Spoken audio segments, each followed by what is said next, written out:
On va parler un peu du flash, donc avec le chipset Ion intégré à la machine, on est censé avoir une expérience flash parfaite, c'est-à-dire une lecture des fichiers vidéo streamés, c'est-à-dire non pas enregistrés sur la machine mais en ligne, jusqu'à des très hautes résolutions, donc du 1080p, du 720p, sans avoir de soucis de lecture, de fluidité, etc. Donc tout simplement, on va regarder quelques exemples. Ici, j'ai un fichier HD en 1080p sur YouTube. Je l'ai préchargé, c'est-à-dire que j'ai ouvert il y a longtemps le fichier, donc il a déjà été enregistré en fait sur la machine. Mais c'est du streaming, ça reste du streaming. Donc tout dépend de votre connexion internet. Si vous avez une connexion internet qui est performante, c'est pas la peine de précharger le fichier, il se charge automatiquement, sachant que le 1080p en streaming sur YouTube, c'est pas le plus gros type de fichier qui existe, mais tout de même ça peut prendre un certain temps, même si vous êtes en ADSL, ça dépend de votre connexion. Donc on va le lancer, on va le passer en plein écran. Hop.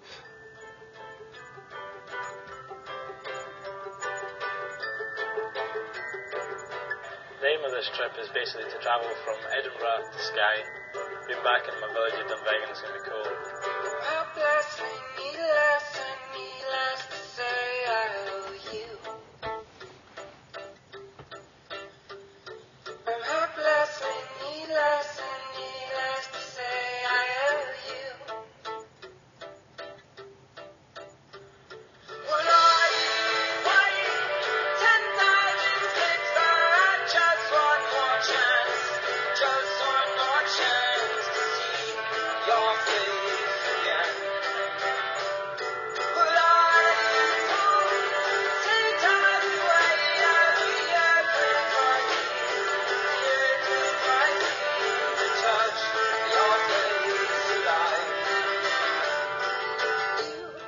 Donc comme vous pouvez le voir, ici on a donc du 1080p qui n'est pas affiché en 1080p sur la machine parce que la machine n'en est pas capable. Elle a un écran qui ne peut afficher que du 720p au maximum. Le chipset Ion gère le downscaling, donc va permettre de transformer ce 1080p en 720p sans problème sur l'écran. L'autre solution étant évidemment d'utiliser la sortie HDMI de la machine pour l'afficher sur un écran plus grand, une télévision ou un moniteur avec cette capacité de 1080p.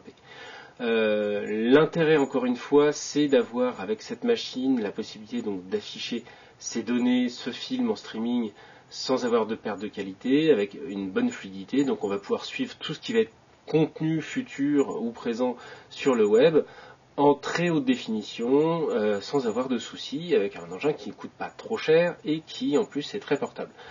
Donc, pour moi, l'idée intéressante de ceci, c'est de pouvoir se brancher sur un écran externe et de profiter de contenus vraiment de très belle définition. On va regarder un autre exemple tout de suite. Donc on va éteindre celui-là. Et on va aller sur Vimeo. J'ai demandé sur Twitter qu'est-ce que je pouvais regarder qui vous ferait plaisir en HD.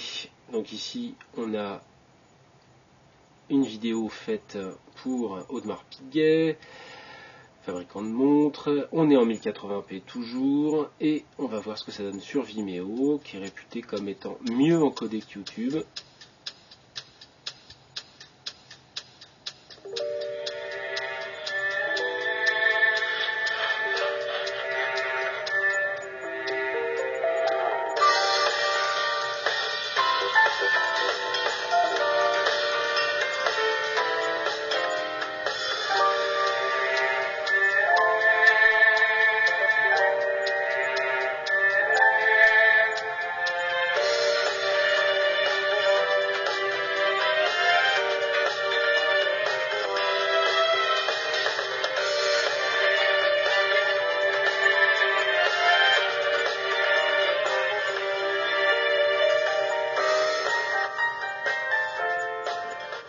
Au passage, on en profite pour parler du son, donc qui est assez bon sur la machine, qui ne vaut pas le son du VX6, qui est plus joli, plus clair, mais on va dire qu'il est relativement correct.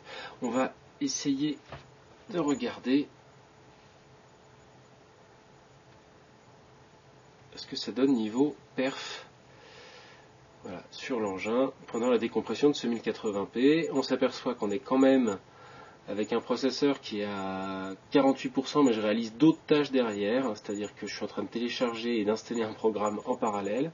Ça se passe, j'installe un programme sur Steam et je télécharge un programme avec Chrome.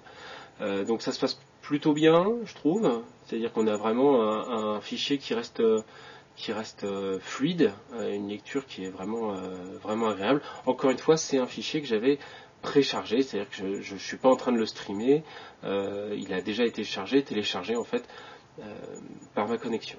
Mais enfin, du point de vue qualité d'affichage, on est quand même sur quelque chose qui est assez sympathique. Voilà, alors, 2 dernières demandes, on va fermer ça. On va aller regarder du côté de chez Plus, donc la plateforme France Télévisions pour regarder des contenus. On va aller essayer de regarder en streaming toujours.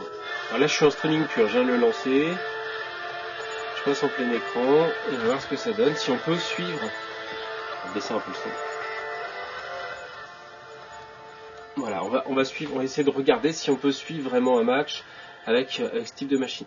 Alors là la qualité d'image, de son est largement en dessous de ce qu'on vient de voir. C'est-à-dire que c'est l'offre française actuelle de vidéos, de streaming. C'est clairement en dessous, je pense pour des raisons de bande passante. On est clairement en dessous de ce qui existe sur le marché, on va dire, des sites comme YouTube, Dailymotion, Vimeo. Voilà, on est dans le match, on va monter le son, on va regarder si c'est possible de regarder un match comme ceci. Voilà, et on s'aperçoit que c'est quand même assez moche. Donc beaucoup d'artefacts, beaucoup de choses très pixelisées, etc. On est vraiment en résolution inférieure à celle de l'écran. Mais là, encore une fois, le problème c'est dans l'émission, c'est pas dans la capacité de traitement de la machine. Quoi qu'il arrive, mais avec une machine ultra puissante, on n'aura que cette qualité d'image là.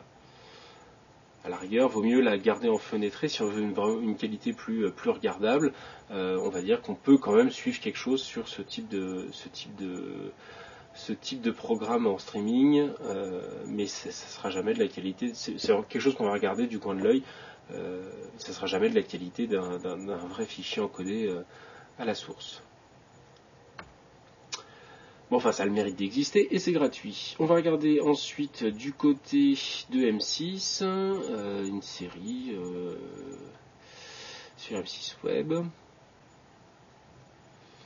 Donc là encore, c'est du vrai streaming, c'est-à-dire que je suis en train de charger, il y a une jolie mise en abîme d'ailleurs, je suis en train de charger le fichier pendant que je le regarde, hein.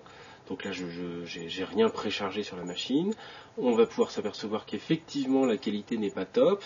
C'est fluide, il n'y a pas de souci, mais la qualité du fichier de source, encore une fois, est en dessous. Alors là, c'est vraiment quelque chose de très français. C'est-à-dire que si vous allez aux US, vous allez sur des sites comme Hulu, Netflix, etc., vous avez vraiment des qualités qui sont largement supérieures.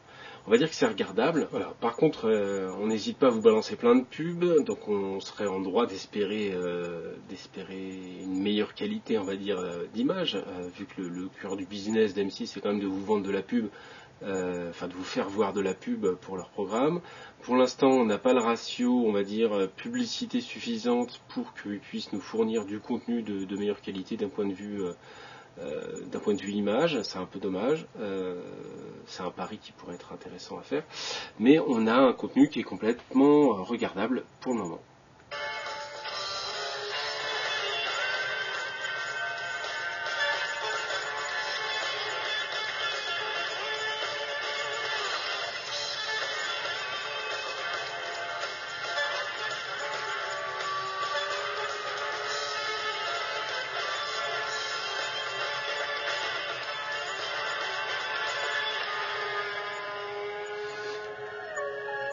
Alors pour finir, on va aller du côté d'Arte.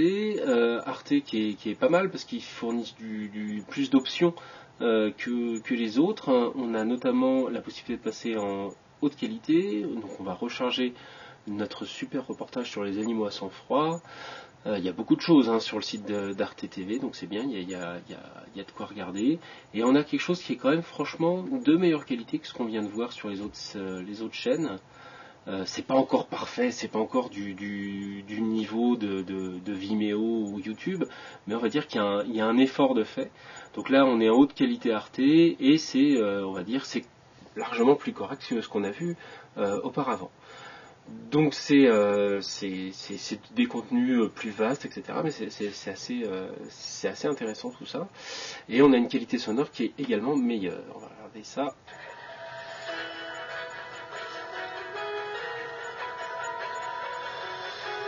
Ils connaissent 1000 ruses pour attraper leur proie. Il y a quand même beaucoup d'artefacts. Il y a encore beaucoup on doit être dans des résolutions qui sont pas énormes par rapport à du 720p. On a beaucoup de choses qui sont assez moches dans les petits détails, etc. C'est normal. En plus, c'est des choses très texturées. Mais on va dire que c'est un peu plus joli que, notamment au niveau du son, c'est un peu plus joli que ce qu'il y a sur les autres chaînes. Donc voilà, une offre qui est bien maîtrisée par la machine. Le chipset Ion, encore une fois, pas de réglage particulier, les derniers pilotes. Et ça fonctionne plutôt bien.